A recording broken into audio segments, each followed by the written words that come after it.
Good afternoon and welcome back to the stated meeting of April 22nd, 2020. We will now have the adoption of minutes by Council Member Powers. Thank you. Thank you, Majority Leader. I now move the minutes of the stated meeting of February 11th, 2020 and February 27th. Member Powers. Yes. Can you please pause? Yes.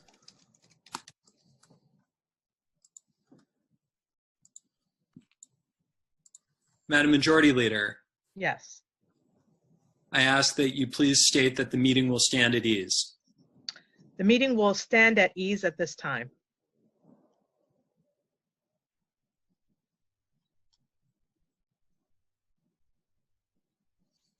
I believe we're having some technical issues with the feed, which is why we're standing at ease. We want to just make sure that all council members have access, as well as that it is live streaming appropriately. So that is what the staff is working on right now. That is why we are standing at ease.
Mr. Parliamentarian.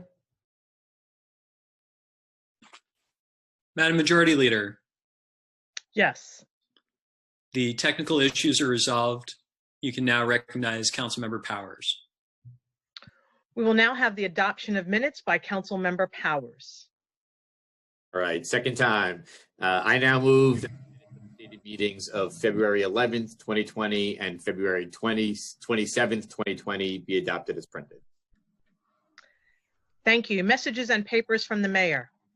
Communication from the mayor, M230 through M236, mayor's executive budget, expense, capital, and CD budgets and supporting schedules. Finance. M237, city debt and reserves. Received, ordered, printed, and filed. M238, withdrawing the name of Nisha K. Butler for appointment to the New York City Tax Commission. Received, ordered, printed, and filed. Communication from city, county, and borough offices. M239, communication from the Chancellor submitting the proposed amendment to the fiscal year 2020 to 2024 five-year capital plan. Referred to finance. Petitions and communications. None. Land use call-ups.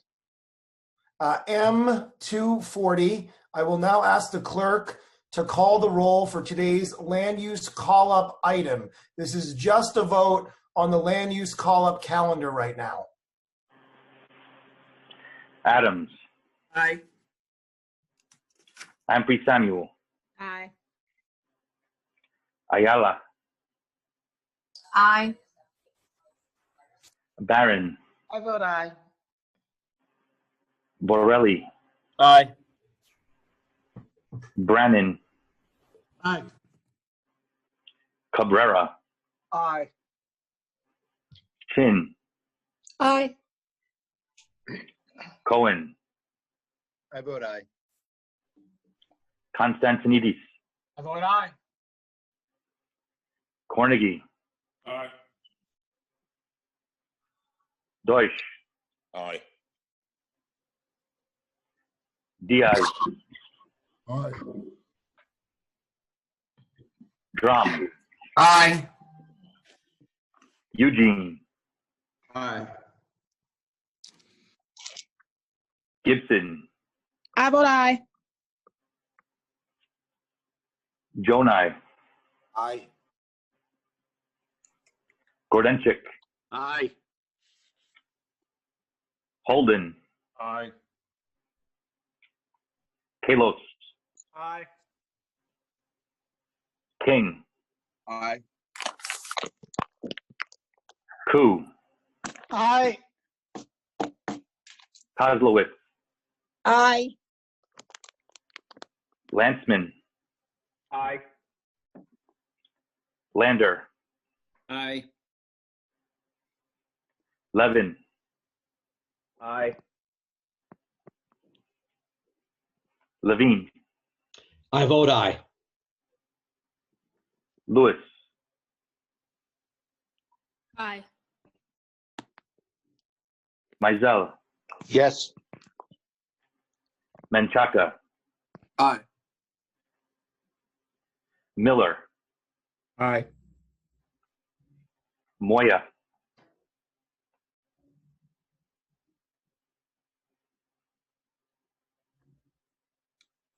Aye. Thanks. Perkins, Aye. Powers, Aye. Reynoso, Aye. Richards, Aye. Rivera, Aye. Rodriguez, Aye. Rose, Aye. Rosenthal, Aye. Salamanca, Aye. Torres, Aye. Traeger,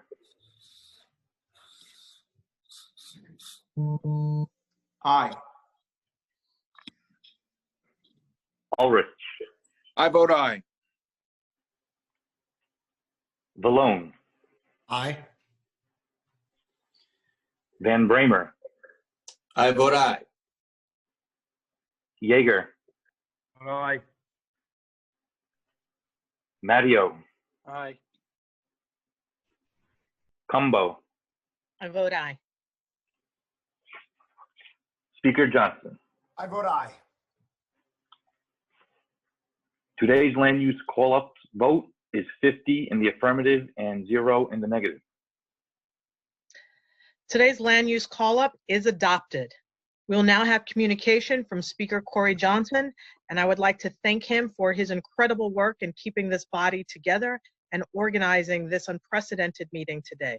Speaker Corey Johnson. Thank you, Madam Majority Leader. Good afternoon, everyone. I am so proud of the work that we are doing together despite these physical challenges that we are facing right now. And I want to thank each council staff member who has put in countless hours to make this happen. This is an extraordinary stated meeting because it shows the council's commitment to public service. We were elected to serve our constituents in all 51 council districts, and our mission is to come together to create and pass legislation to help all New Yorkers in our diverse city, and that is needed now more than ever. This crisis has exposed so many of the structural, racial, and income inequities that plague New York City, inequities in our healthcare system, in our governance, and in our schools. And it is my sincerest hope that through this tragedy, we will find opportunities to address these long-standing inequalities to build a better New York City. This is what we owe the more than 14,000 New Yorkers who have died from this terrible virus. And that work begins with this stated meeting today. I mentioned earlier the enormous losses of life that we have suffered as a city in the last month or so, and I'd like to take a moment to acknowledge two former council members who we lost in this pandemic. Arlene Stringer-Cuevas, who represented Washington Heights and is the mother of City Comptroller Scott Stringer, and Noach Deer, who represented Midwood Borough Park in Bensonhurst. We extend our condolences to their families. I also want to express condolences on the passing of Councilmember Salamanca's father, Rafael Salamanca Sr. died of coronavirus on April 3rd, and we are sending you, Rafael, and your family our love. In addition, I want to acknowledge that council members Torres, Barron, Levine, Constantinides, Vallone, and Grodenchik, and I believe Ayala, have all been sickened by COVID-19. I am grateful that they are with us today and back to serving their constituents. As we do during each stated, I would also like to acknowledge those who have died from 9/11 related illnesses since our last meeting. Retired FDNY firefighter Steve Brickman died on April 12th of 9/11 related illnesses. He was 57 years old. Sergeant Sean Cameron, a retired member of the department, recently lost his battle with 9/11 related cancer on April 8th. He was 52 years old. I want us to take a moment of silence for former council members Arlene Stringer Cuevas, Councilmember Noach Deer, Rafael Salamanca Sr., Firefighter Brickman, Sergeant Sean Cameron, as well as all of those who we have lost in our city and state and all over the world who have succumbed to this terrible virus. May we please now have a moment of silence.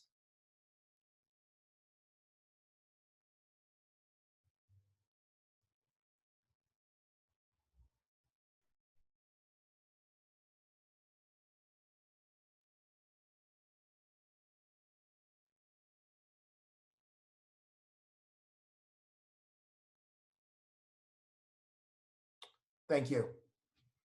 Today is Earth Day, and it marks the 50th anniversary of the celebration of our planet and the fight for environmental protections. We are experiencing a terrible public health crisis right now, but we can't forget about the other work, the other important work we have to do to protect our planet. And New York City has some of the strongest policies in the country to protect the environment, and the council will continue to push for bold change in this area in order to make sure our city and planet are strong for decades to come. This Friday, we usher in the holy month of Ramadan. I want to wish all of those celebrating a very generous Ramadan. New York City's Muslim community has contributed so much to our cultural fabric. So let us all take this month to remember the contributions of Muslim New Yorkers. And we weren't able to meet, but I hope everyone had a good Passover and a nice Easter during this really important time in our city. And my last item before we get to our legislative agenda, I said it before, but I want to wish a happy birthday to Council Member Ruben Diaz Sr. Okay, let's dive into our legislative agenda. As New York City's affordable housing crisis deepens, urgent action must be taken. The council's voting on a number of items that will preserve and establish affordable housing. I detailed most of those items just a few moments ago during the committee of the whole meeting. So in the interest of time, I will not repeat those descriptions now. But in addition to voting to those items as a full council, we will also vote on several other measures, and they are as follows. A rezoning at 271 Seabreeze Avenue to allow commercial use in Councilmember Deutsch's district. A rezoning at 8118 13th Avenue in Councilmember Brannon's district to legalize an existing office. The Queens Boulevard MIH text amendment in Councilmembers Holden and Van Bramer's districts to facilitate 2 new residential developments, including mandatory inclusionary housing. A health and hospitals lease at the Seaview campus for a residential substance program in Minority Leader Steve Mattio's district. The rescission of a landmark in Chair Salamanca's district, and the landmark designations of Tin Pan Alley buildings at 47 through 55 West 28th Street in the district that I represent. Also an amendment to a previously approved tax exemption at Cooper Square MHA for property in Councilmember Rivera's district to allow community facility use for 327 affordable cooperative units in a community land trust. With that, I turn it back over to you, Madam Majority Leader. Thank you, Speaker Johnson. We will now move into discussion of general orders. We will first recognize council members who signed up by email, and then recognize members who wish to speak by using the raise hand function in Zoom. Just want to remind all members to Raise your hand and please wait for remarks for our Sergeant at Arms to announce he has begun the countdown clock. The Sergeant at Arms will alert you when your time has expired. And just to remind folks, this is to speak on the items that we are voting on today. Madam Majority Leader, Yes. Council members Rodriguez, Ampry Samuel, and Van Bramer are the first to sign up.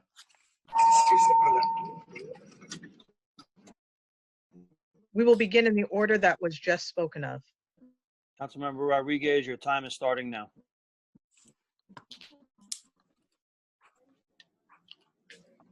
Yes, one is the one led by Speaker Johnson and Councilmember Kalina Rivera on the 75-mile street that we should be dedicated more to pedestrians and cyclists.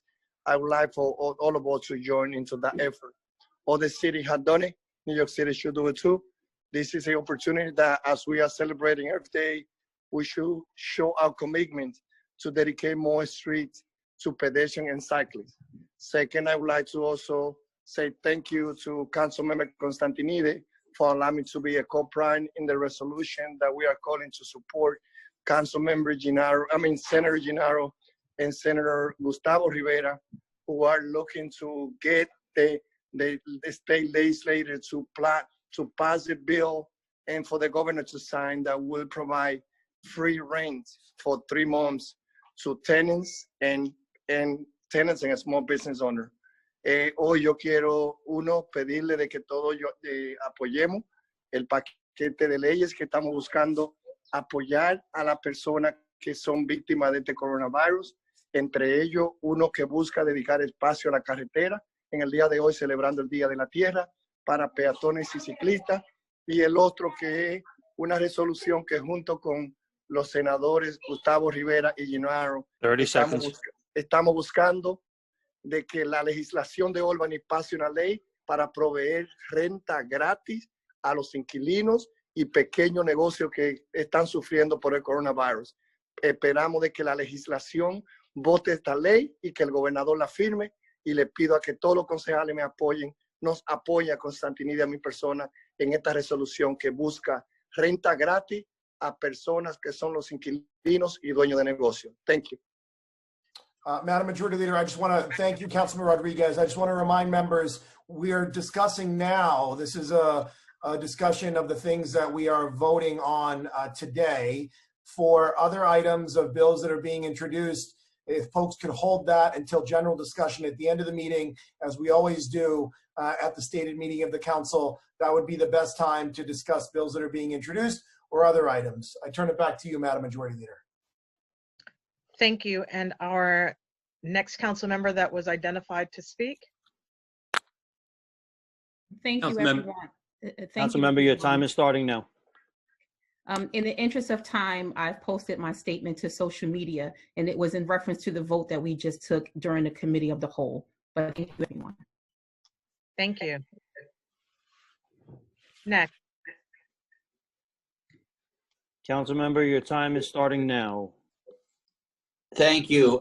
First, I want to say that on this Earth Day, there are a few things that we can do as important as ending car culture as we know it.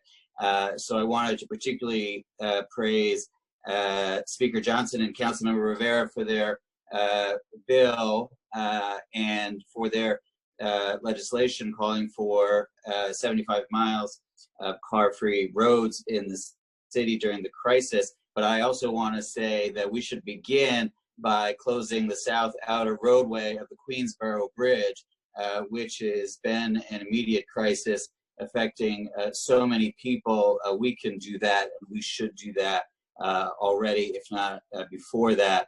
And I just also want to say I'm calling in from the great borough of Queens, which might be one of the hardest hit places in the world. But there's no place I'd rather be than in this borough with the greatest people on the face of the earth as we fight through this crisis in Queens. And lastly, before I joined this call, I joined a Zoom funeral for Myra Morris, who was someone who helped raise me. The first Zoom funeral I've ever had to attend. And he was my constituent, but he also helped raise me, the father of my 30 childhood seconds. best friend. So he's being buried as we speak. So I want to say on behalf of Meyer Morris and all of those that we've lost, you're in my heart forever, and I am forever grateful for the role that you played in my life. Thank you. Thank you, Jimmy. Madam Majority Leader, the next three speakers are Council Members Miller, Cabrera, and Menchaca. Thank you. Councilmember Miller, your time is starting now.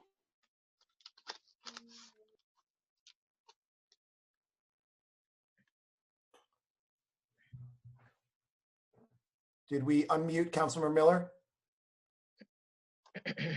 I have restarted the clock whenever you're ready, Mr. Councilmember Miller.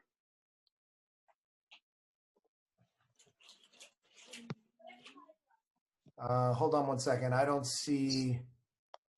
Councilmember Miller, are you there? Let's go to the next council member and then we can go back to Councilmember Miller. Councilmember Cabrera, followed by Menchaca, followed by Miller. Councilmember Menchaca, Councilmember Cabrera, your time is starting now. Yes, and for the interest of time, I'm going to do a pass. Thank you so much. Thank you, Councilmember. Councilmember Menchaca. Councilmember Menchaca, your time is starting now. Thank you all. And I want to just go a little bit further in my statements around the land use items. There are 16 land use actions. I was able to connect with some of you about what those actions are doing in the districts that you represent, and really just to offer support. I think what's really important here, that the work that had happened before each of these land use actions were in pre-COVID times, and I just want to continue to ask that question. Community boards made decisions in pre-COVID times, and COVID has transformed everything, and so I want to just keep mindful of that.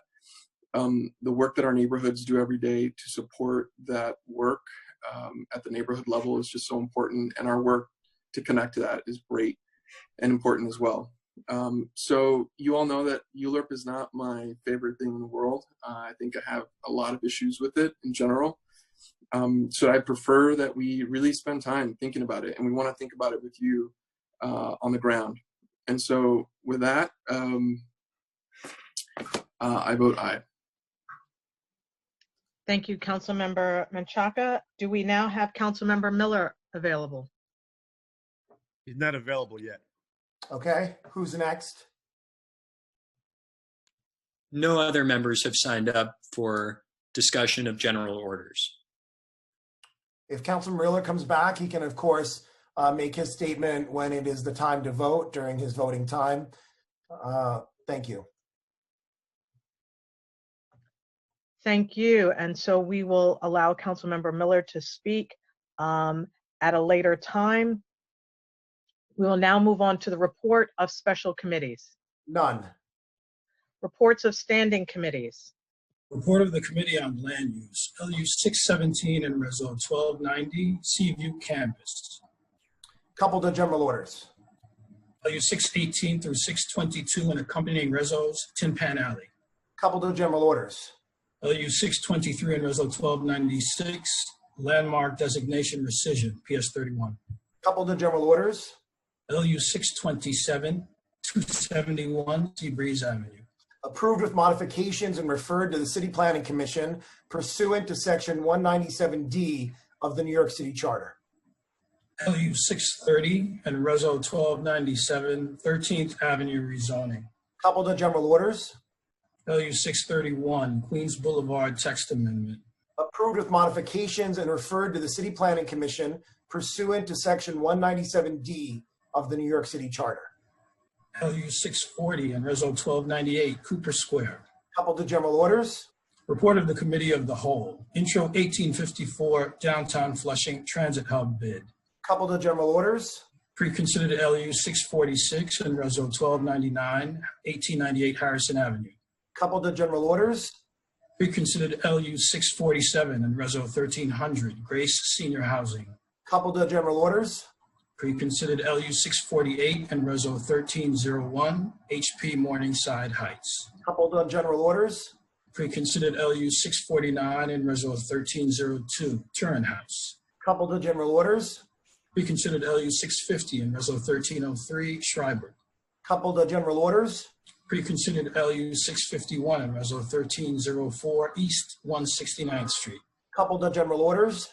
Pre-considered LU 652 and Reso 1305, Amron House. Coupled on general orders. Pre-considered LU 653 and Reso 1306, Belmont Daniel. Coupled on general orders. Pre-considered LU 654 and Reso 1307, Manhattan Avenue Apartments. Coupled on general orders. LU 616 and Reso 1308, East 7th Street. Coupled on general orders. LU 626 and Reso 1309, Gansevoort Street. Coupled on general orders. LU 628 through 629, Grand Avenue and Pacific Street rezoning. Approved with modifications and referred to the City Planning Commission pursuant to Section 197D of the New York City Charter. LU 637 through 639 and accompanying resos, Rochester, Sudan. Coupled on general orders. LU 641 through 642, 52nd Street rezoning. Approved with modifications and referred to the City Planning Commission pursuant to Section 197D of the New York City Charter. LU 643 through 644 and accompanying resos, 90 Sand Street rezoning. Coupled on general orders. Reconsidered LU 655 and Reso 1315, 364 Avenue of the Americas rezoning. Coupled to general orders. Pre-considered LU 656 and Reso 1316 River Crossing. Coupled on general orders. Pre-considered LU 657 and Reso 1317 461 Alabama Avenue. Coupled on general orders. On the general order calendar. LU 627 and Reso 1318 Seabreeze Avenue. Coupled to general orders. LU 631 and Reso 1319 Queens Boulevard. Coupled to general orders. And at this time, I'm asking the clerk to please have a roll call vote on all of the items coupled on the general orders calendar, all the items that we just went through, Mr. Clerk. I'm requesting a roll call vote on all of those items.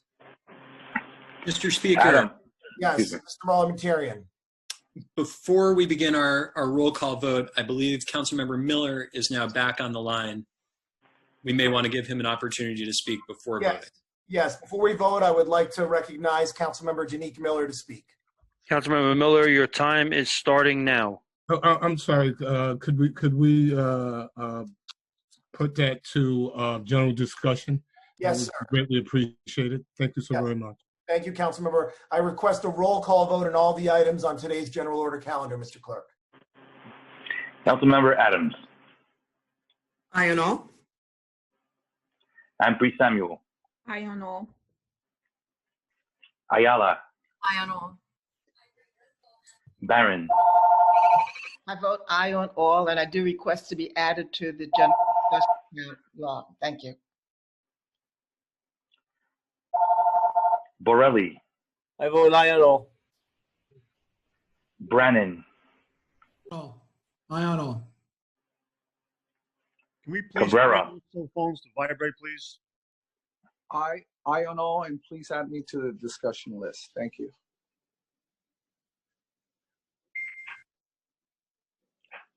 Chin. Aye on all. Cohen. Aye. Constantinidis. Aye on all, and please add me to the discussion list. Cornegie. Aye. Deutsch. Aye on all. Diaz. Aye on all. Drum. Aye. Eugene. Vote aye. Gibson. I vote aye. Jonai. Aye on all. Gordenchik. Aye on all. I responded for the discussion list, so if I'm on it, good. If I'm not, please add me to it. Thank you.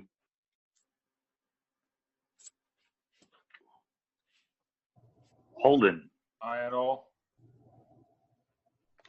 Kalos, Aye on all. King, Aye on all. Koo, Aye on all. Kozlowitz, Aye on all.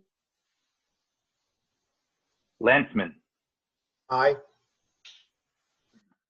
Lander, Aye on all. Levin, Aye on all. Levine, I vote aye on all. Lewis, Aye on all. Mizell, Yes. Menchaca, Aye on all. Miller, Aye. Moya, Aye. Bill? Yeah. Perkins, Bo? Somebody call me? Councilman Perkins, how do you vote? I vote aye on all. Powers, Aye on all, and Steve Levin, your child is adorable. Reynoso, I vote aye on all. Richards,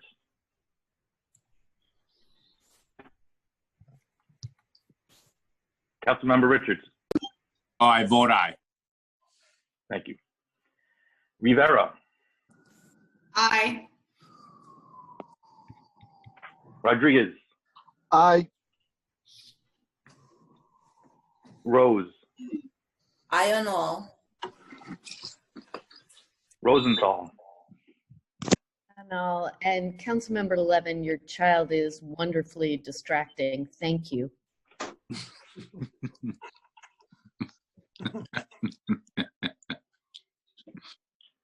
Salamanca, Aye on all. Torres,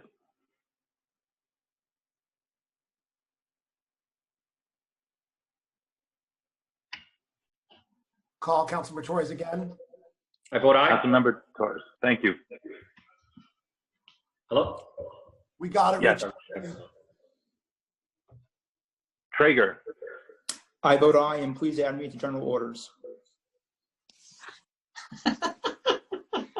Ulrich, I vote aye, and I hope everybody stays safe and healthy. Thanks, Eric. Vallone, Aye on all. Van Bramer, Aye on all. Yeager, I vote aye on all with the exception of intro 1854, in which I abstain, and I vote no on land use items 618 through and inclusive of 622, consistent with my position that I stated before in the council that land markings without the owner's consent constitute an unconstitutional taking under the Fifth Amendment. Thank you.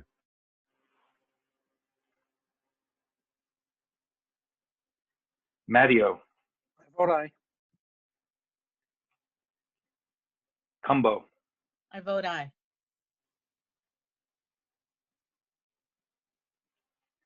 Speaker Johnson. I vote aye on all.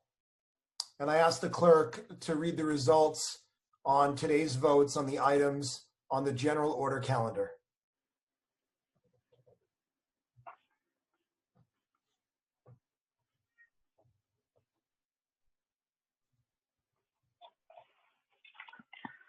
The vote on all items for today's general order calendar is 50 in the affirmative, 0 in the negative, and no abstentions, with the exception of introduction 1854, with a vote of 49 in the affirmative, 0 in the negative, 1 abstention, and land use items 618 through 622 and their accompanying resolutions, with a vote of 49 in the affirmative, 1 in the negative, and no abstentions. Land use calls remain unchanged. Thank you. The items on today's general orders calendar are adopted. Introduction and reading of bills. All bills have been referred to committees as indicated on today's agenda. Thank you, Speaker Johnson. There are no resolutions on today's calendar, so we will now move into general discussion. As a reminder, please wait until the Sergeant at Arms begins the countdown clock before you begin your remarks. Madam Majority Leader, Yes. Council members Miller, Adams, and Chin are the first to have signed up. Okay, we will begin with Councilmember Miller. Councilmember Miller, your time is starting now. Thank you, Majority Leader, and it is so great to see all my colleagues out here and out in the struggle, continuing to work. As we know, COVID-19 has taken an awful toll and an immeasurable toll on our city, state, and our country. Yet, despite this devastation and disarray that we have suffered, the one constant throughout this ordeal has been our city's workforce. Our municipal and essential workers have once again stepped up. As I often say, as the chair of civil service and labor, it is the men and women of our city's workforce that give this city value. It is the reason why 65 million tourists, Amazon, Google, and so many others want to come to New York City.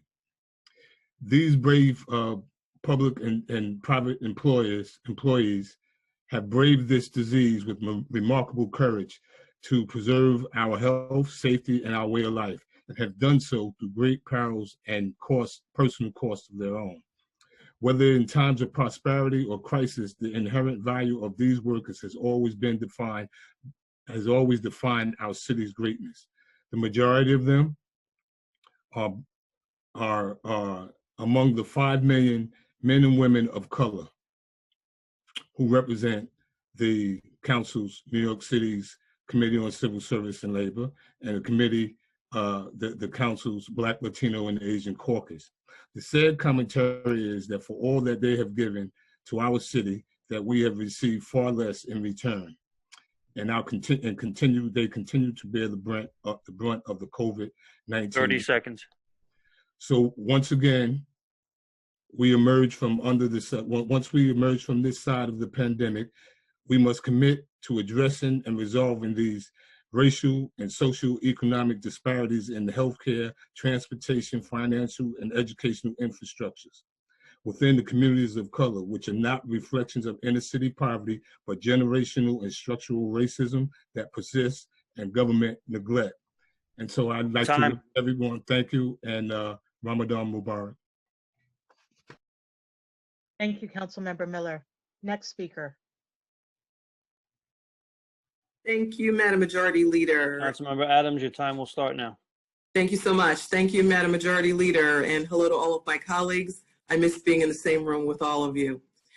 I am so pleased to introduce today and be a part of the package that encompasses a small business COVID-19 bill, which I encourage my colleagues to sign on to. This bill would make threatening a commercial tenant based on their status as a COVID-19 impacted business or person a form of harassment punishable by a civil penalty of $10,000 to $50,000. Unfortunately, thousands of businesses in our city are suffering as they've been forced to close due to COVID-19. As availability of federal loans is limited, many businesses are unable to pay their rent, and this leaves them vulnerable to harassment from landlords looking to find ways to collect or get the tenant to voluntarily abandon the property so they can find tenants willing and able to pay higher rents. The threat of harassment will particularly impact the city's small, independently owned and immigrant-owned businesses, many of which were operating on thin margins and struggling to pay rent even before this crisis. Today, also, along with Councilmember Cornegie, we're introducing a deed fraud bill, which would require reporting on complaints received and investigations regarding recorded document fraud. Homeownership is a part of the American dream, but in times of financial uncertainty, homeowners can become targets for deed fraud. Unfortunately, state law prevents us from doing more rigorous checks before a deed is 30 seconds. Until there is a shift in the state law, the City Council must demand updates and accountability from the Office of the Sheriff on the outcomes and strategies of their investigations. I ask my colleagues to support both of these very important pieces of legislation. Thank you so much, Madam Majority Leader. Thank you, Councilmember Adams. Next speaker. Councilmember Chin, your time will start now. Thank you. Thank you, Majority Leader, and glad to see all my colleagues. I want to take this opportunity to thank you, Speaker, to Jason, all the central staff, and all my colleagues for your support during this pandemic, and also to my team for all their hard work in serving our constituents. And to all the frontline workers, the healthcare workers, the first responder, all the essential workers, delivery workers, grocery workers, they're working so hard to keep us healthy and strong. And that's why as City Council, we have to do more to protect them, protect their family, and make sure they come out of this crisis also healthier and stronger. And finally, I wanted to give a big thank you to all the service providers, all the volunteers and donors who have stepped up during this crisis to deliver food and supplies to our healthcare workers, to our seniors, and to our families in need. And I pray that all of us will come out of this pandemic more united and stronger together. Thank you. Thank you, Councilmember Chin. The next three speakers will be. The next three speakers are Council Members Gibson, Vallone, followed by Lewis. Councilmember Gibson, your time is starting now. Thank you so much, and good afternoon to all of my colleagues. Thank you, Speaker. Thank you, Majority Leader, and every one of you. I join with all of you in first and foremost expressing our thoughts and prayers and condolences to everyone across our city who has lost a loved one, a relative, a family member, a neighbor to this COVID-19 pandemic. Those that remain in the hospital that are struggling to survive, we pray for healing. I am reminded that this too shall pass. And we are New Yorkers, we're tough, we're resilient, and I know we will get through this. We will survive, we will thrive, and we will be stronger than ever. It has been overwhelming, emotionally draining for all of us as we continue to do this work. We take care of our families, our children, we serve our districts. There's so much going on. There's a lot of information. It's being shared, the coordination of services. But I join with all of you in saluting every first responder, essential worker, frontline worker, all of our public servants, men and women that go to work every day to serve the public and risk their lives to protect us and save New Yorkers. I'm reminded that many of our public servants are hardworking men and women of color, predominantly women and women of color, and we salute you every day for everything you're doing. The cafeteria workers at our schools, the crossing guards, small businesses, grocery workers, everyone, we thank you. I think as we move forward and we learn about some of the deficiencies and gaps in services 30 seconds. and challenges that we faced, I am reminded that a borough like mine of the Bronx has had a higher rate of hospitalization and deaths because of underlying health disparities. So I look forward to working with all of you, my colleagues, as we not only address a COVID post world, but also some of the challenges we faced prior to COVID. Again, my prayers to everyone. I thank you, colleagues, for introducing a comprehensive package today, and I look forward to our continued work. God bless us all. Thank you, Madam Majority Leader. Thank you, Councilmember Gibson. We will now move to Councilmember Vallone. Councilmember Vallone, your time is starting now. First off, I want to thank our Speaker, Corey Johnson, and his staff for really putting this unprecedented hearing together and giving us a chance to see our fellow colleagues. Thank you, Corey, for all of that and being our rock for all of us. To myself and the fellow council members who have been struck with this unbelievable disease, the rest of you have really given us the prayers and the health and the love that we needed for our families to get through these very scary times. And it really humanized what every person had to do during this crisis, from the moment you decided you needed to get help, where to get help, and the realization of how dependent we were and are on our first line workers, our responders, our healthcare workers, our delivery workers. my life is completely dependent on everyone who has helped us. So I wanted to say thank you for my family and for everyone who has really just, from drop things to the door to send us messages. My heart is to everyone who is suffering and has lost someone. Today, there's so much that we need to thank, and I just wanted to congratulate our fellow members for all the pieces of legislation that are in there today, and those who signed on to our resolution calling on the federal government to not continue to forget our co-ops and condos. It's really our last passage of affordable housing, and it's not in any of the relief packages of the PPP loans or the CARE Act. So we're asking the fellow council members to join on it, almost half you are now, so that 30 the seconds. next financing will include co-ops and condos. That's the resolution that's on today. And my only caveat for the day would be that we tread lightly when we're talking about so many miles of our streets. Yes, Manhattan is different than the rest of the boroughs, and we need to have some space. But what we do temporarily, and that we look to full hearings to talk about impacts from everyone if we were to do anything beyond temporary emergency acts, because we are dependent on those very streets, all of us, not just certain groups. And with that, I want to say thank you. God bless everyone. Thank you so much, and so glad to see you in good health. Councilmember Lewis. Councilmember Lewis, your time will start now. Good afternoon, everyone. I'm very, very grateful to see everyone and to see everyone well, happy, and healthy. I want to thank all of our first responders and everyone that's just been doing a great work on the grounds in all of our districts and all of our communities. I want to thank you, Speaker Corey Johnson, for your leadership, and I want to thank the Legislative Division for helping me push these two pieces of legislation forward. In interest of time, I'll be really quick. Today, I'll be introducing two pieces. Intro 1929, which would create a public alert system to be used in missing persons cases where the person is believed to be in imminent danger. And Intro 1928, which would require the NYPD to compile, send, and post a yearly missing persons report disaggregated by race, age, gender, police precinct, percent of cases solved and proportion of which cases involved of human trafficking. I urge my colleagues to sign on to 1928 and 1929. These two public safety bills can help increase awareness and save more lives. And I also want to thank Councilmember Jonai for allowing me to co-prime on 1921. I don't know if he's speaking about it today, but it's a very good bill, and I want to encourage everyone to sign on. And thank you so much, Majority Leader.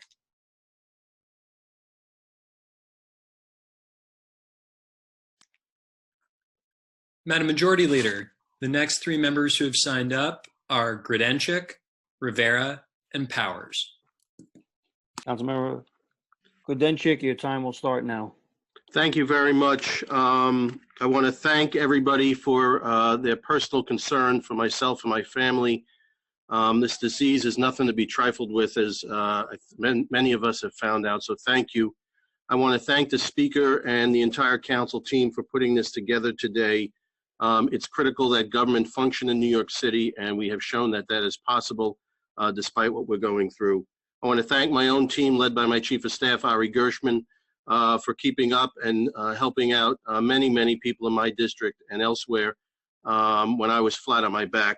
I want to thank our first responders and everybody who is fighting this terrible disaster. I know that we have lost over 10,000 New Yorkers, many of them city workers who have given their lives in performance of their duty, and our thoughts and our prayers are with them and their families at this time. I want to echo the concerns of my colleague and my dear friend, Paul Vallone, and we must remember that New York City spreads out over 300 square miles. Traveling in my district is very difficult by mass transit, even more so these days. I delivered food today on behalf of Common Point in Eastern Queens.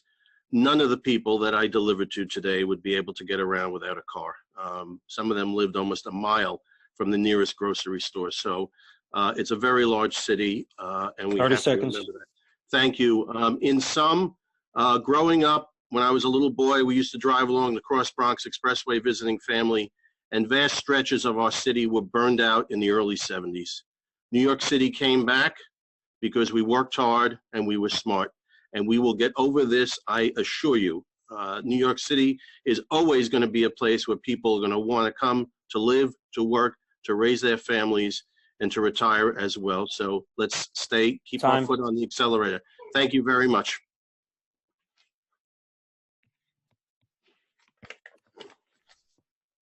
Madam Majority Leader, Council Members Rivera, Powers, and Levine. Councilmember Rivera.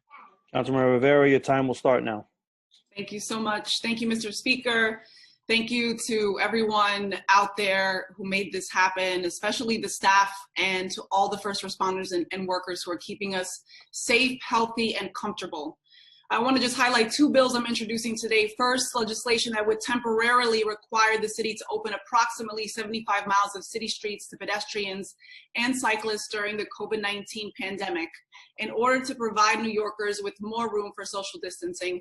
Cities across the country, from Boston to Oakland, have taken similar measures, but if passed, we would be the first legislative body to pursue an innovative program such as this. We have seen just this week in reports from urban planners that almost all of our city sidewalks are not safe for social distancing. Our Open Streets bill will increase space for essential workers to commute safely. It will supplement our already crowded parks, which will only become more cramped this summer. And it will bring equity to communities of color that for decades have lacked the open spaces that we are fortunate to have in other neighborhoods. As the chair of the Committee on Hospitals, I encourage all of you, my colleagues in the council, to support the passage of this bill as quickly as possible in order to prevent further infections and further strain on our heroic hospitals and their staff. An Open Streets program, just like washing hands and face coverings, will save lives, plain and simple.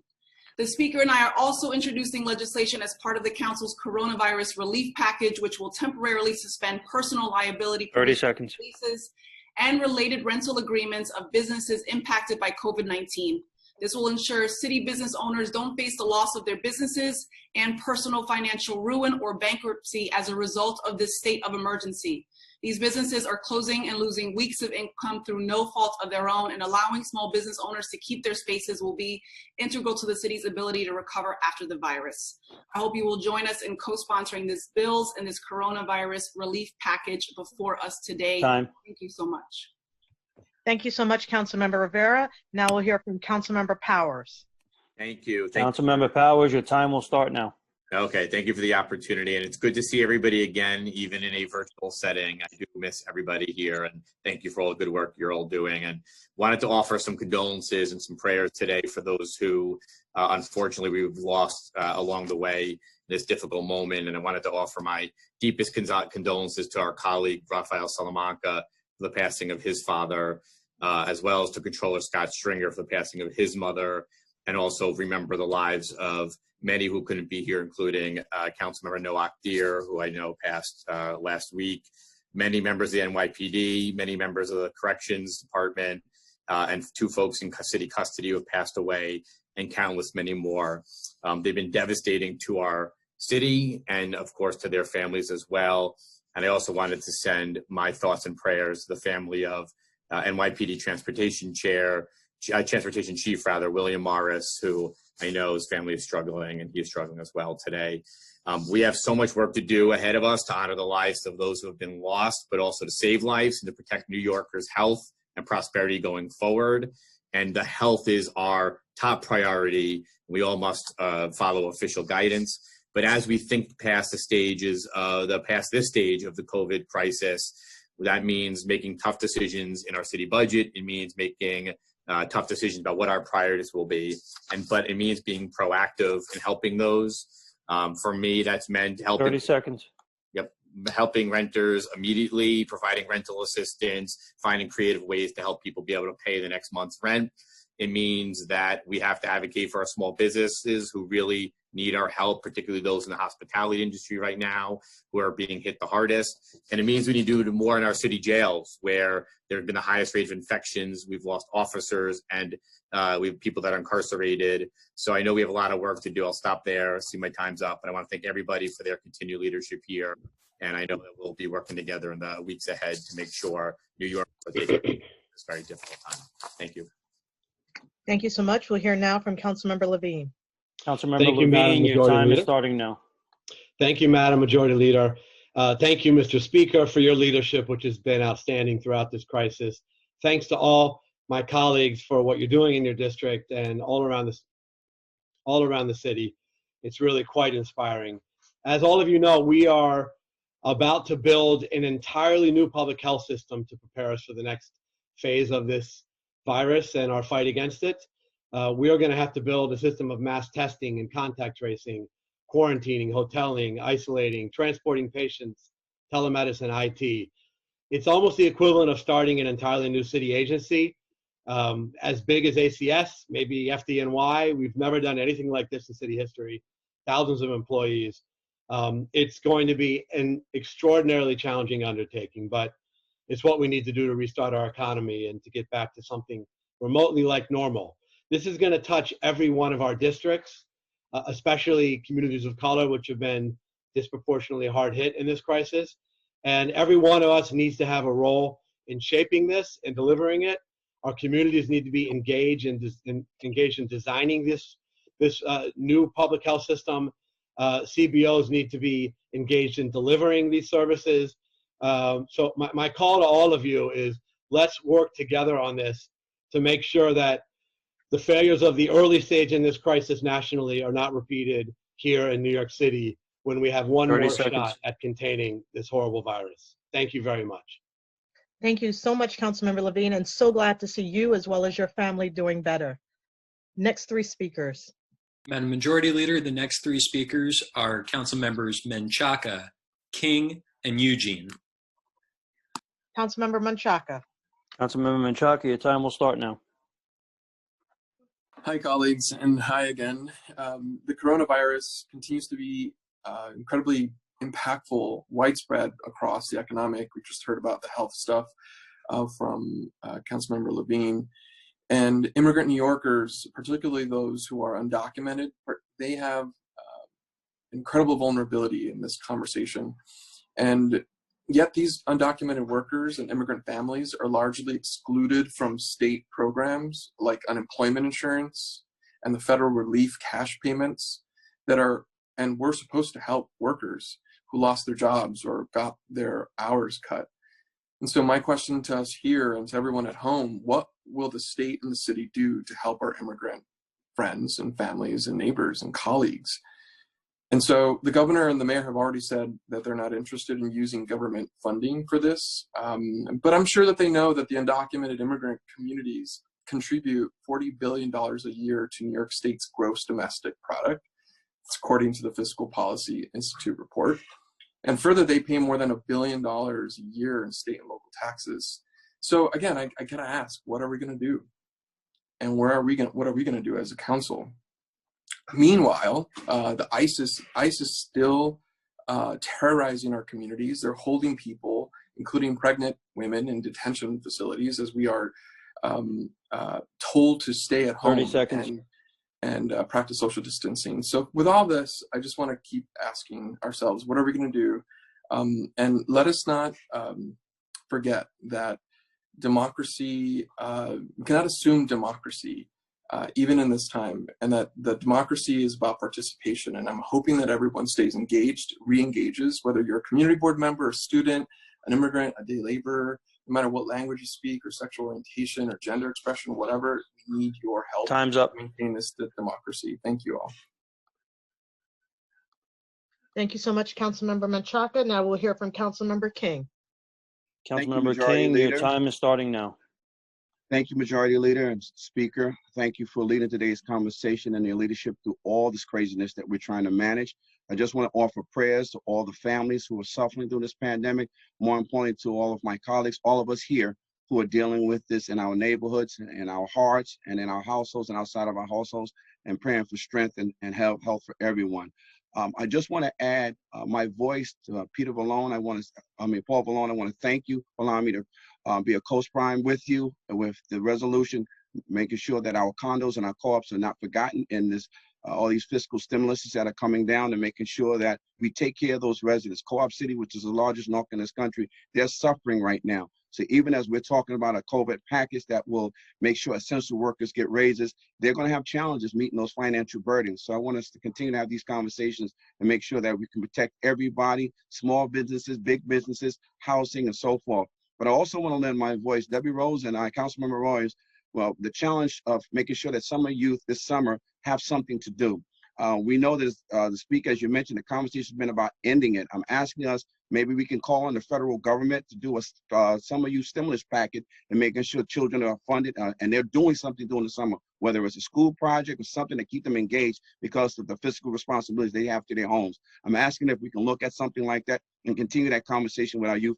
And finally, I want to talk about small businesses, not only just small 30 businesses, seconds. but our Black and brown small businesses, for some reason, sometimes get left out of the pot when it comes to getting that funding to our neighborhood, whether it's capacity or figuring out the rules. How do we make streamline it that this billions of dollars that's come down hits our neighborhoods and hits them in real time? So with that, everyone said, I want to wish everyone a happy Ramadan. Councilman Diaz, happy birthday, and blessings and peace to everybody. And thank you again for your leadership. God bless us all. Thank you so much, Councilmember King, followed by Councilmember Eugene.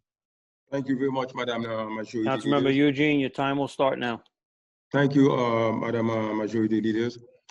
We all know that we are facing, as a community, as a society, we are facing a horrible tragedy, the COVID-19 pandemic, that has claimed the life of so many people, that has caused so many pain and suffering in our society, and also that has shut down our economy, our school, our churches, and that have affected also so many parts of our life. But we can say that the part of the devastation is because we were not ready for these type of viruses, these type of crises. Even after SARS virus epidemic in 2002 and MERS in 2012, we were still not ready. And we put so much stress and challenges on our medical staff, doctors and nurses. And what happened, the people who have been suffering from critical disease before, they couldn't even receive the critical care that they need. That's the reason why I have introduced two pieces of resolution, two pieces of legislation, Resolution 637 and 638, asking that the city and the state and the federal government create stand-alone medical centers and hospitals to handle crises 30 seconds. created by infectious disease, epidemic, and pandemic, and to create also a permanent commission to study the effect of the previous crisis, health crisis, on the society in order for us to be prepared. And this commission will be staffed by medical staff, elected officials, and experts in medicine and virology to do research on the impact of the previous medical tragedy. And Time's if up. when people are infected by virus like COVID-19, so pathogenic, we are going to expose the medical staff, doctors, nurses, and the previous patient. I'm Thank you, asking Councilmember all Eugene. my colleagues to support this two legislation. Thank you. Thank you, and thank you for your important work. I'd like to have the next three speakers. Madam Majority Leader, with your permission, I'll read the full list. There have been a number of council members who have been raising their hand, and this way they'll know that they've been recognized. Fair. The remaining list is council members Rodriguez, Kalos, Barron, Borelli, Constantinides, Traeger, Lander, Reynoso, Van Bramer, Yeager, Levin, and Cabrera. The next three up are Rodriguez, Kalos, and Barron. Thank you. Councilmember Rodriguez. Councilmember Rodriguez, your time will start now. Thank you. I think that most of you guys know, what I'm gonna say, but for all New Yorkers, it's sad to be in 2020, showing the face of the city of New York, that we have reclaiming that we have the best health system in the whole nation. And yes, when we see the zip code where people have access to the best health services, are those zip code of the wealthy New Yorkers. When you look at the numbers and the faces of people dying, God's sake, it's the same systematic poverty that we have in the poorest area. You can call it in any elected official zip code. I can tell you, like Congressman Serrano district, and Serrano is like the first one poorest in the nation. Congressman Espaillat district is the 11th one poorest in the nation. And you look at the faces of the Latinos and the Black and the Asian, and yes, coronavirus doesn't discriminate. Anyone can get it, and we feel, you know, we really have our prayer for anyone, the 8.6 million New Yorkers. But there's faces of the poorest one. And the question is, what can we do? We have failed. The city has failed. We have built a city of the 30 poor seconds. and the rich. And until we address that situation, we will be in the same place 10, 20 years from now. Nosotros, la ciudad, le hemos fallado a los más pobres, a los latinos, a los negros, a los asiáticos. And I call on my progressive New Yorkers, stand up. We need to do better. We can do better. We can save life. And lastly, I would like to show all our support to the responders who they are putting their life to save other Time's people's up. life.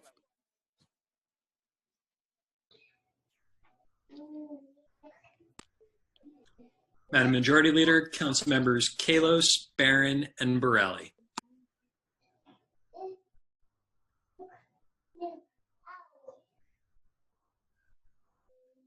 I'm waiting for the Sergeant at Arms. Have to be recognized by Majority Leader. Councilmember Kalos, you're recognized to begin. Time will start now. I'm proud of the work that the Council continues to do as the legislative body in responding to the COVID-19 pandemic. Today I'm introducing two bills, one to help essential workers now and one looking ahead in hopes of bringing systemic change and improving access for underrepresented communities to our city's best schools. And you may hear my daughter in the background as all of us adjust to the new normal. First introduction 1923 that I authored with Speaker Corey Johnson and Councilmember Lander to provide just cause protections to all essential workers, from those in healthcare to those in our grocery markets or making deliveries, as we continue to thank and praise all these workers, including cheering them nightly. Many have faced retaliation for speaking out against unsafe conditions and demanding protective equipment to keep them safe in order to better keep us safe. Under this legislation, essential workers would be protected from retaliation or termination without just cause. Second introduction 1924 that I authored with Public Advocate Williams and Council Members Brandon and Cornegie aims to increase access to specialized high schools in our city where Black and Latino students have lost seats over the last 2 decades. The legislation would finally seat every student for the specialized high school admissions test, the SHSAT, unless they opted out. Universal test preparation would also be available. The Education Equity Campaign provided a free 7-week course to nearly 200 students of color, with results that prove this intervention combined with seating every student would improve access. If you're watching online or 30 seconds. and you need help during this pandemic, please reach out and we will be there for you to help. I want to thank the council staff for working even harder from home, my staff, Jeff Baker, Mizat Chowdhury, Malcolm Buterhorn, and countless others. Thank you.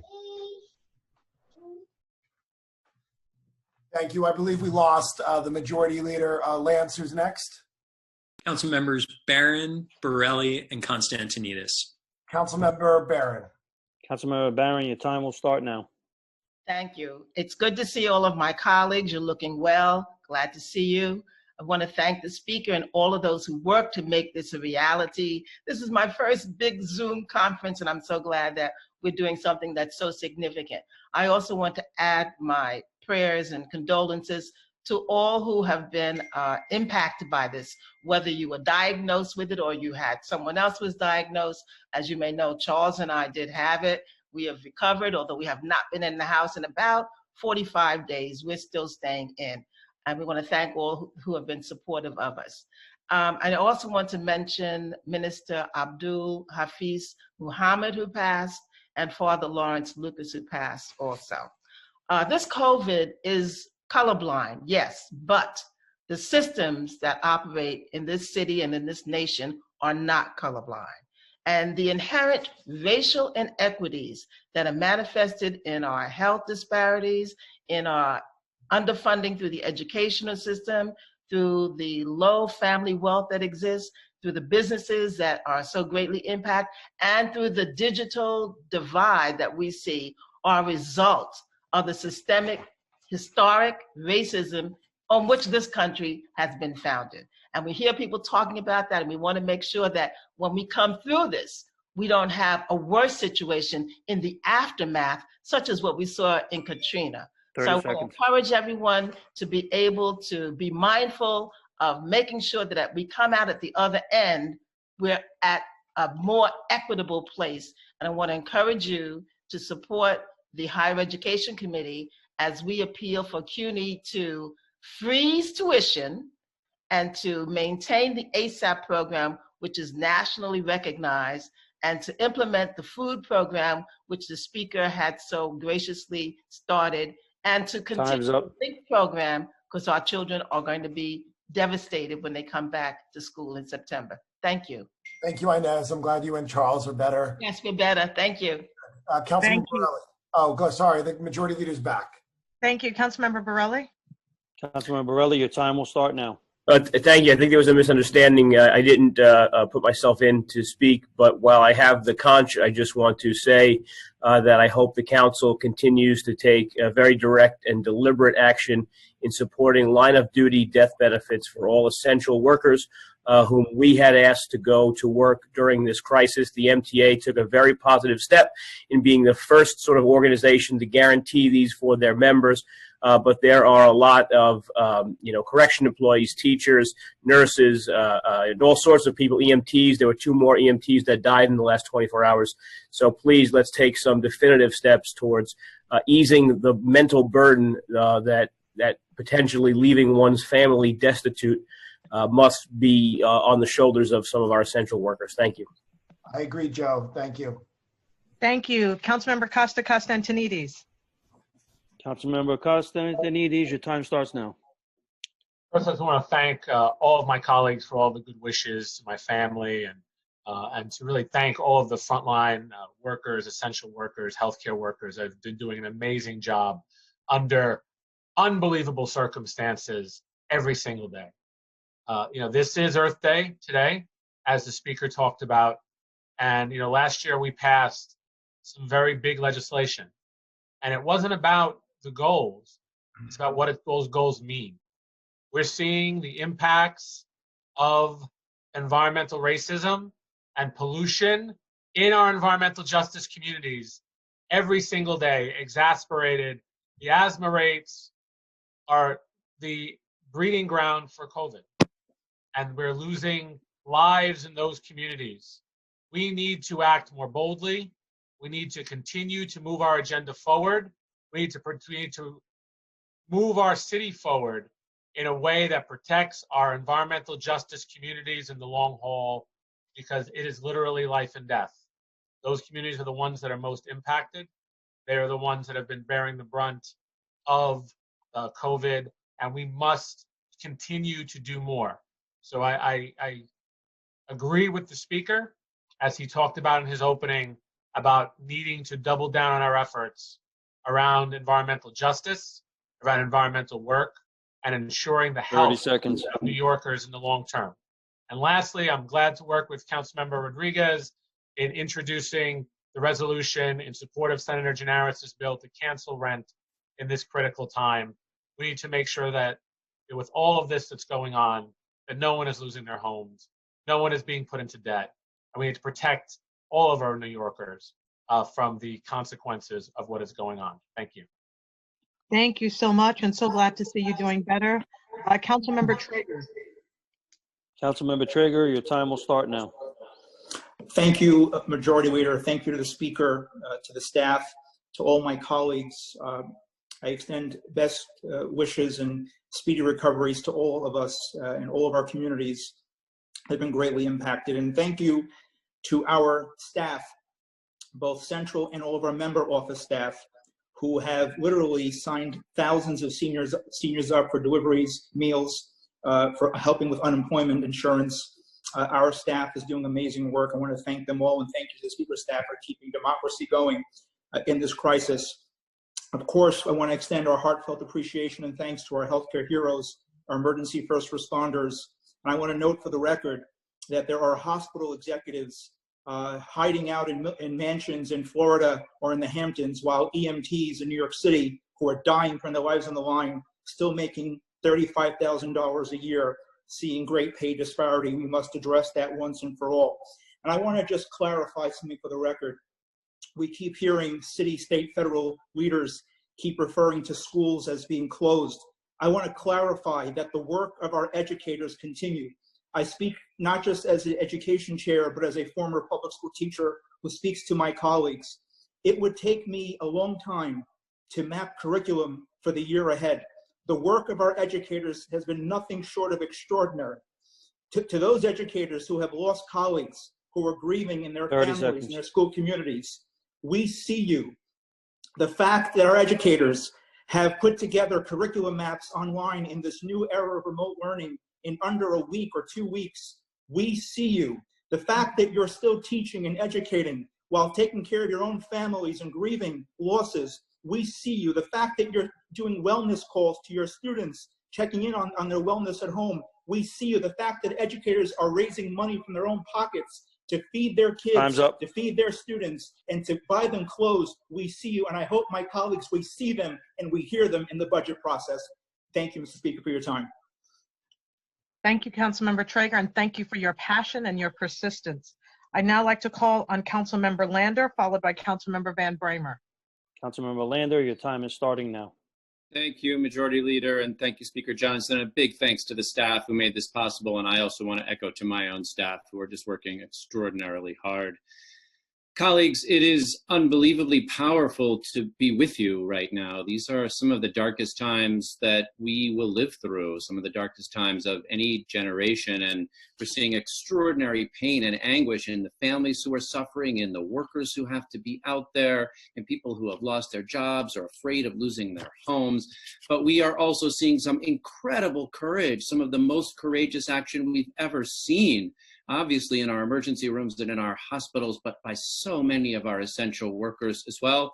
And I'm glad that we are back in business today trying to do our part, inspired by those workers, to honor it and to make sure we live up to what we're saying. So I know that many of you, like me, love going out at 7 p.m. every night and banging pots and pans and screaming as loudly as we can to say thank you to the people who are stocking the shelves in our grocery stores, delivering food and supplies, driving people to work and appointments, and caring for sick New Yorkers in our hospitals and our nursing homes. But let's remember, so many of those people are low-income New Yorkers. They're working in low-wage jobs. They're women, they're people of color. And we might be banging pots and pans, but we haven't done enough to make sure that they've got the pay and the sick leave and the workplace protections and the dignity that they so deeply deserve. 30 seconds.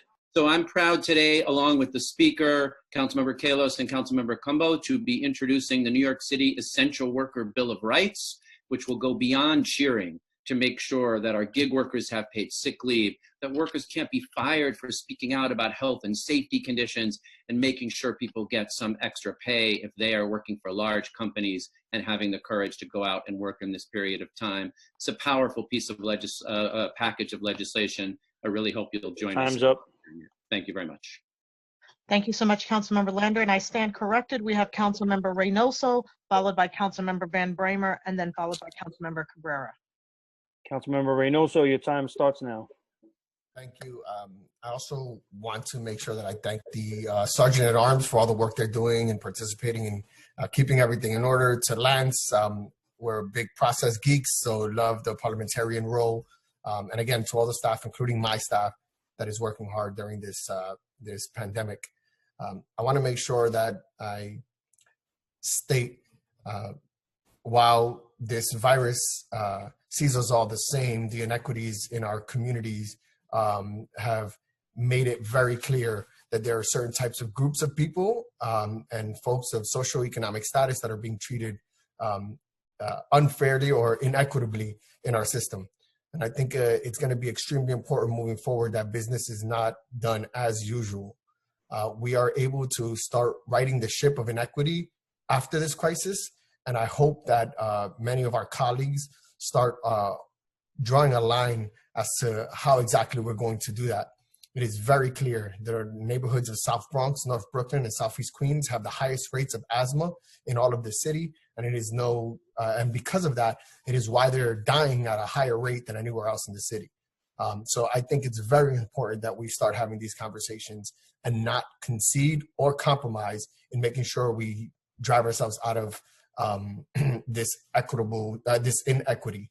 I also know that the budget is something we're talking about right now. There are some agencies like NYPD that has not taken the same steps as other agencies like the Department of Education when it comes to cuts that need to happen so that we could start talking about equity again. And then we also have initiatives like Thrive that don't necessarily do the job that we thought they should be doing, that have also not taken enough cuts. So we should really have a conversation about where these cuts are coming from and stop allowing for the initiatives that are supposed to bring about equity to continue to get cut. Time's up. Thank you. Thank you. Councilmember Van Bramer. Thank you very much. Van Bramer, your time will start now. Thank you. I want to thank the speaker and the entire staff for making this possible. I too want to begin by thanking the members of my staff who have been working nonstop at home since this all began. I also want to recognize the public housing residents, the good folks of Queensbridge, Ravenswood, Woodside Houses, Astoria Houses. Just now we're hearing all of these plans from the governor and the mayor to talk about how we're going to help people in public housing, but that's about 8 weeks later than we should have had a plan to talk about how we were going to help folks in public housing get through this crisis. I also want to talk about the fact that when we talk about essential workers, and I'm proud of the work this council is doing in expanding the definition, but I was raised by a woman who worked in a supermarket, and my stepfather was a janitor who cleaned the floors and the bathrooms at Junior High School 10 in Astoria. Grocery store workers and janitors are essential workers, and so many of them have put their lives on the line during this crisis. Every time I go to a supermarket, I thank profusely the men and women who are working there, risking their lives so that other people can eat. And I just want to say again, thank you to all of the first responders, all of the people who gathered together. 30 seconds. I'm wearing this tie. As you can see, I mentioned Myra Morris, who helped raise me. He was a huge Met fan, and this tie, I wore it in his honor. It is a red and blue tie. It is the colors of the Mets. And finally, I want to recognize, because we will rename the street for Tarlac McNeilish, who was a great Irish LGBT activist who died of COVID-19, and I want to recognize him. There'll be plenty more time to talk about his legacy going forward, but thank you to him as well. Thank you so much. Thank you. We will now hear from council members, and I also am making a correction: Yeager, Levin, and then Cabrera. Councilmember, your time will start now. Thank you, Madam President. I also want to add my thanks, as been mentioned before on this floor, to the members of the staff of the City Council, particularly Jason, members of the General Counsel team, and the folks who worked very hard to get this meeting off and to get our operations complete. And I also want to thank my own staff who have been working incredibly hard to keep our office operational and to keep serving the people who sent me to the City Council.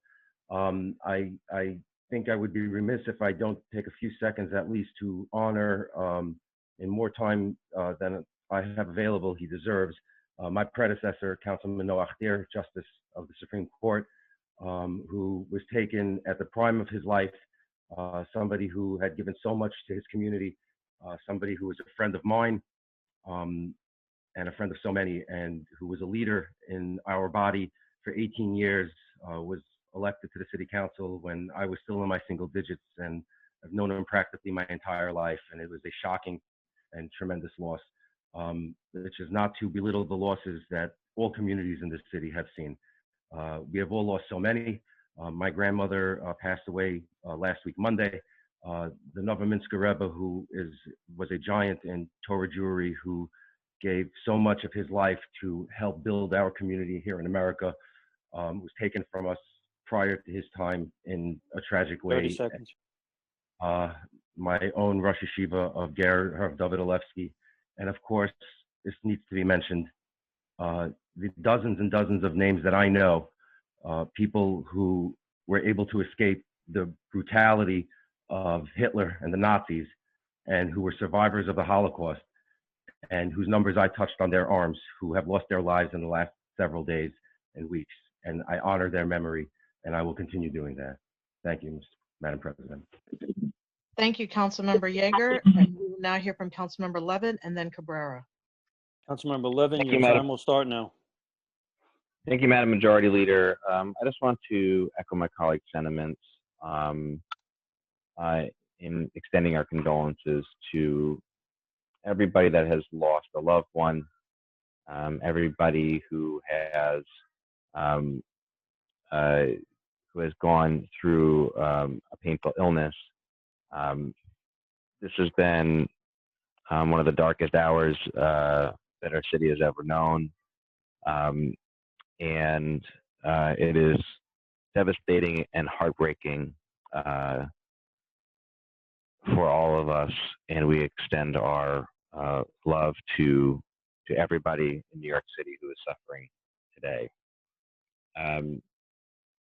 We want to acknowledge all of the tremendous work that our healthcare workers, our first responders, everybody that's going to work in every essential capacity, grocery stores, pharmacies, delivery workers, people working at an auto body shop or tire changing place, everybody that's doing a tremendous amount of putting themselves out on the line in the service of your fellow New Yorker. We express our gratitude. Colleagues, I am introducing a piece of legislation today as well, Intro 1927, which would extend to individuals in shelter, in a congregate setting, or in unsheltered environment, the right to a hotel room during this crisis. The fact of the matter is there are still thousands upon thousands of New Yorkers who are in congregate shelters. Is a very dangerous and risky place to be, and we owe it to them to be able to give them an appropriate setting so that we can avoid an outbreak on our watch in our shelter system. So I ask my colleagues to sign on to Intro 1927. Thank you. Thank you. And Councilmember Cabrera. Thank you so Councilmember much. Cabrera, your time will start now. Thank you so much. And I can see the time clock, so no need for the reminder of 30 seconds. But I want to take a moment to thank the speaker, to all my colleagues very early on. As you know, my son came down with coronavirus. I was probably the first elected official to have a family member go through this. I had all kinds of feelings. I was scared. I was upset. I was, I think I felt all the feelings that a father could feel. And then my daughter came down with it, their spouses, my grandchildren. And the reason I'm mentioning this right now, I don't want us to go through what we could have done before. We couldn't done the quarantine before. We should have done the testing, the appropriate testing, and we were not prepared.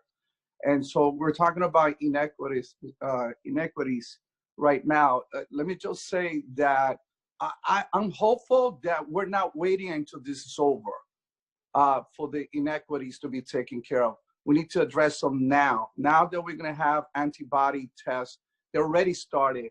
They should be in the deepest, hardest hit area should be taking place. In areas that was most affected, the help needs to come now. This recession is going to last. It's not going to be gone in a year. It's going to take years for us to recover. So we need to be wise. We need to appropriate all the funding that we need, and we need to do it now as we go through this budget, and to be able to stand proud in June to make sure that we have a good budget for all. Thank you so much. Thank you. And Councilmember Rose. Councilmember Rose, your time will start now. Thank you. Like all of my colleagues, I want to say thank you to the speaker, our colleagues in government for all of their efforts on behalf of the citizens of New York City. But I want to thank more especially the first responders and the essential workers for all that they have done and their selfless efforts to keep all of us safe and healthy. You know, there were some inequities in terms of treatment within the categories of first responders and essential workers. And I hope that we are going to make sure that that doesn't happen, that the workers who are working in the nursing homes and the group homes and in the shelters are equally as protected as the workers in other areas, that, you know, none of our civil servants should have to put their lives in jeopardy. So I want us to continue to fight for them. And I want to say to teams in charge, take charge, that of course we're going to fight for SYEP, and that my colleagues are behind us, and we're going to make sure that there is some kind of programming for young people this summer. So you don't have to waste your efforts on us. Go talk to the administration about saving SYEP. Thank you. Thank you so much, Councilmember Rose, and thank you so much for your leadership and your fight for our young people. Now, Councilmember Holden. All right, thank you, everyone, and certainly Councilmember Holden, your time will start now. Thank you again. I want to thank Corey Johnson, Speaker, did a great job during the pandemic, along with Jason Goldman, to set up this historic meeting, which is where I love being part of the City Council.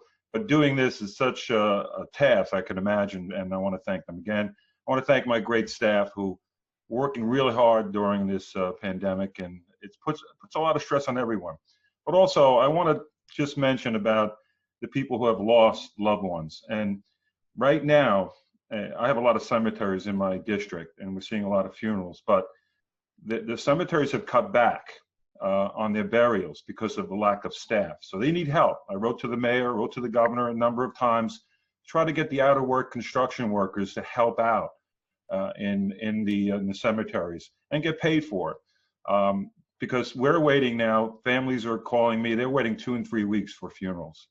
And it really puts more stress on them, obviously. So we really need to step up as a city and help out the cemetery. So thank you again, everyone, and really stay safe. Thank you. Thanks, Bob, to you and Amy, and to your kids and grandkids. Thank you. Are there any other members who are on the list to speak, parliamentarian? No, Madam Majority Leader, there are no other members. I just want to close out by thanking again Speaker Corey Johnson and all my colleagues here today. This is historic and it's unprecedented, and there's nothing harder, I would say, that all of us have experienced as being leaders to have to lead from inside. We naturally want to be up front. We naturally want to be at the forefront. And for me, as a mom of a 2-year-old with 2 parents that are both over the age of 80, it has been the hardest thing as a leader to have to stay indoors and to have to lead my community at the same time. But I want to thank this council because you all have led the efforts from everything from fighting to close our schools, to alternate side of the street parking suspensions, to closing our playgrounds, for the fight for our small businesses, for the fight for PPE, because we know that we sent many people, many Black and brown people, many women of color onto the front lines without protective gear. And it's a tragedy that they were sent out in that way. And we're gonna do everything that we can in our council to fight for them, to make sure that we right these wrongs and that we continue to fight for them, because they have made it so that many of us could lead from inside. So I want to thank everybody, especially on the council, for what we did to get emergency food aid to many of our shut-ins, for many of our seniors who could not go out and get food, who could not go out and get the packages of food from the food pantries and the deliveries that have been made. I want to lift up mutual aid in one community in my district who've been working with our NYCHA tenant leaders, many of them who are senior citizens who are out on the front lines getting the food for the seniors, and they themselves can't be out there and should not be out there. And I just want to thank my staff. It's so hard to call staff to give them an assignment and you find out that they're on their way to the hospital, or they have to get tested, or their kids are sick, or their parents are sick. This has been really a very challenging time, and I just want to lift up, while there have been so many passings in my district, I want to lift up Dr. Roy Hastick, who is the founder of the Chamber of the Caribbean American Chamber of Commerce, who is a king of Brooklyn, who has done so much to advance local businesses in the Caribbean community, as well as Pastor Gwen Dingle, who has been a fighter and a champion on the front lines of the HIV movement. She is a powerful leader, and we are so sorry that we have lost her as well. And we're going to continue to look forward and to continue to lead. And thank you so much. And I beg of you, please stay home. This is not over. While the numbers are leveling, this is far from over, and we have to continue to stay at home, practice social distancing, to wear our masks, and to take this very seriously. So with that, Speaker Corey Johnson, I turn it over to you to close out this meeting. Thank you for your leadership. Thank you for bringing this body together, and thank you for hosting this unprecedented meeting that has kept us all at home today, and is a thankful wish to Earth Day that we were not out there and gave the Earth a break. Thank you so much. Thank you, Madam Majority Leader, for those incredibly moving closing remarks. I'm really grateful for your leadership. And I just want to wrap up by thanking all of you, all of the members of this body who have been working around the clock to serve your constituents and to look out for the future of New York City. I want to echo and reiterate some of the, I think, very poignant and smart and helpful remarks that the Majority Leader just gave, especially as it relates to how we're all in this together. We need to continue to practice social distancing. You know, 3 weeks ago, we were losing 900 New Yorkers a day. Now the number is down to about 450, half of that. But that is still an astounding number of people who are dying every single day of COVID-19 in New York City. And as painful and difficult as it is for New Yorkers to be socially distanced right now and physically isolated, it is so important for us to do that because we need to relieve and keep that pressure off of our healthcare system. We need to think about these healthcare heroes making their jobs easier. These folks that are scared every single day, leaving their homes, leaving their loved ones and their children, going into work to save other people. We need to think about these grocery store workers who are getting on the subway every single day, leaving their homes so that New Yorkers can still get food. We have to think about the NYPD officers and the firefighters and the correction officers, the subway conductors and the bus drivers, the postal workers and the pharmacists. All of these workers that are keeping our city going right now, they are our heroes. And we are immensely, immensely grateful for what they have done during this time. We need to lift them up by making sure they are protected and paid better, but also to keep them safe by continuing the social distancing that's in place. We're gonna have to start to have the conversation about what mass testing looks like, about what contact tracing looks like, about what surveillance looks like, so that we can actually go at this virus and take it and do our best to make sure that we are able to safely at some point reopen and do it in the right way, not in a rushed way or a rash way, but in a smart way by looking at what other cities and countries and around the world have been doing. This city council, I want New Yorkers to know, all of the members have been working every single day to serve their communities and to look at these broader issues that are affecting our great city. I think it's important to level with New Yorkers about how difficult this is and how the days ahead are going to be difficult, but also talk about the hope that I have. It's going to be difficult because there's going to be a shared sacrifice involved. A shared sacrifice as it relates to making painful budget decisions we would never want to contemplate. Difficult because we're going to have to continue, even when we start to try to reopen in a small way with mandatory mask wearing and social distancing and the things that are going to be required of us. These things are going to change our way of life, but I am hopeful. And I am hopeful because our city is the greatest city in the world, and it's the greatest city in the world not because of our geography, but because of the 8.6 million New Yorkers who live here. They are the beating heart of New York City. They are the soul of New York City. We are the most diverse city in the United States of America. Queens County is the most diverse county in the United States of America. And we have seen incredible sacrifice and solidarity during the last 5 to 6 weeks. We have seen neighbors take care of neighbors. We have seen people do food deliveries. We have seen these essential workers put their lives on the line. We have seen young people delivering groceries to older people. We have seen all of this in one of the most painful moments in our history. And I have hope that we can get through this. We will be a changed city. Our city will not be the same, but we can still come back if we remain united, if we are compassionate and kind and strategic and thoughtful about how to get through this. And that is going to require us looking at some of the hard and glaring truths that exist, the truths on disparities, the truths on structural racism that exist in our society. And I hope that we can take this moment as a transformation point. In the 1940s, after the war, the UK decided to set up the NHS, their National Healthcare Service, knowing they needed to do something transformational. It is my hope that we'll be able to do something transformational here. Healthcare needs to be a basic civil right, not tied to employment and not tied to profit. We need to make sure that all New Yorkers are being protected. And you have seen these frontline workers, most of them Black and brown people, most of them Black and brown women who have continued to step up day after day. We need to recognize that. We need to honor them and protect them and make decisions that are going to help them and their families moving forward. That is the best way to actually honor the lives of all of the New Yorkers that we have lost.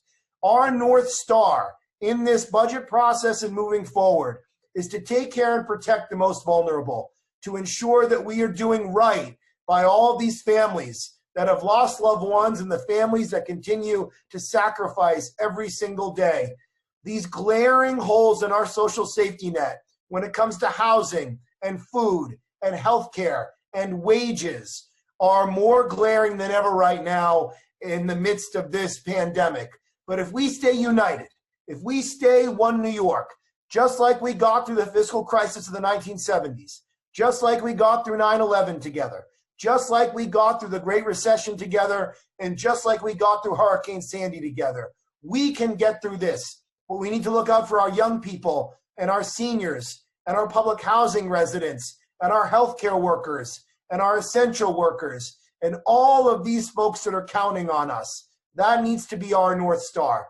So I am incredibly grateful for the staff that made today possible. I'm grateful to all of you for being part of this historic meeting today. We have committee hearings coming up tomorrow and Friday and next week. And I want to thank you all for your solidarity and for your continued support in working together to help our city get out of one of the biggest crises that we've ever faced. So I want to thank you, Madam Majority Leader, for doing a wonderful job today in being the presiding officer of this meeting.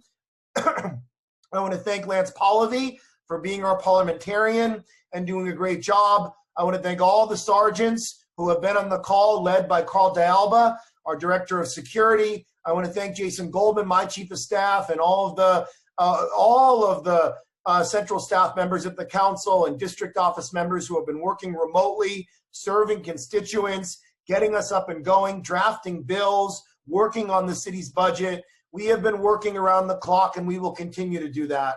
So with that, Madam Majority Leader, I want to sign off and tell New York City, I love you. We love this great city, and we will get through this together. So with that, the stated meeting of April 22nd, 2020 is now adjourned. Godspeed. Be safe, New York City. We're here for you.